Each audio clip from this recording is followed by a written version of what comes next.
Hello, this is Encounters with Life. I'm Sean Abigail, your host.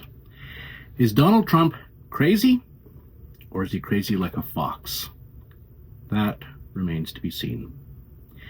He has recently said that he's interested in taking over the Panama Canal, and he's interested in taking over Greenland, and he's interested in taking over Canada. Now, he said he is not ruled out using military force to take over the Panama Canal and Greenland. He said he's not going to use military force to take over Canada, but use economic coercion. So is this his end game? Maybe, maybe not. Maybe this is just one more extreme statement that he makes as a negotiating tactic.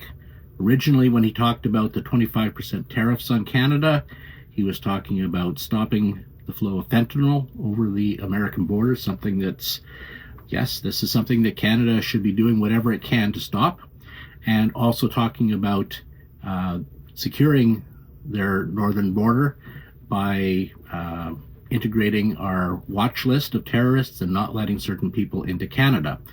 And the tricky part, of course, being that some of those people might already be in Canada. Well, we assumed that what he was saying was simply a negotiating tactic to get us to agree to these positions. But it sure looks like he's got something bigger in mind. Now, what could that be? Well, this guy, Kevin O'Leary, is a well-known media personality and billionaire in Canada, and he's been talking to Donald Trump, and he's been saying things like, we should have an economic union between our countries. And I don't know, Kevin, that seems like you're taking sides against your own country. Could an economic union be of economic benefit? Possibly. But there is also the possibility of us giving up our sovereignty in doing so. And don't forget, the European Union started out as an economic alliance, and now individual European states can't lift a finger without the EU saying that it has their approval. So I'm not sure that an economic union makes sense for Canada. Also, consider that when it comes to some sort of union between our countries, the Americans will be willing to give up nothing. So if we said, listen, we can have not just an economic union, we can have one country, the United States of North America. If only you'll give up your guns. That's never going to happen. Or if we were to say, you can have a United States of North America if only you will adopt Canadian-style healthcare. Not going to happen. You know what? If we even said, we can have a United States of North America if you're willing to adopt the metric system, America would not agree. America will not agree to anything in order to get the best deal of the century. And so they are, it looks like, going to rely upon economic coercion to try to force us into some sort of arrangement. Is it a full union of our countries? Is it an economic union? That remains to be seen. But we have to proceed under the assumption that Donald Trump is serious. Whether this is just a negotiating tactic or whether he wants the whole thing, we have to proceed under the same assumption. Now, my personal thought is that Canada should be accommodating to some extent on some of the things that seem to matter to Trump. But on other things, we should be ready to turn off the energy switch.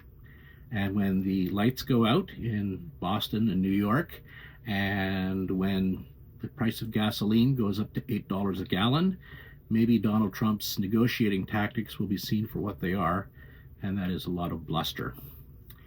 Right now, it's really hard here in Canada because we just don't know what's happening. What is he doing?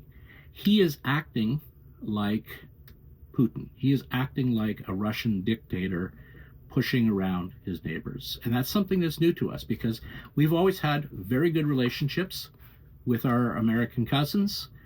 We take pride in the world's longest undefended border as a sign of how the two countries work together. And now all of a sudden, there's a bully in the White House. Well, it's a difficult time for Canada. We'll see what happens. We'll see who our political leaders are. It's not going to be Justin Trudeau. We don't know who is working behind the scenes on Canada's behalf. It's a troubling time. Anyway, that's my thoughts. What are your thoughts? I'd really love to hear them. I read every comment, and I really appreciate what you have to say about this. Is Donald Trump serious? Is it just a negotiating tactic? How can Canada defend itself against an 800-pound gorilla? Please let me know in the comments. Thanks. I'm Sean Abigail. This is Encounters with Life. Hey, this has been Encounters with Life with Sean Abigail. If you've enjoyed this content, if you'd like to see more content like it, please like, subscribe, and share with others. Also leave a comment because I'm interested to know what you think. Thanks a lot.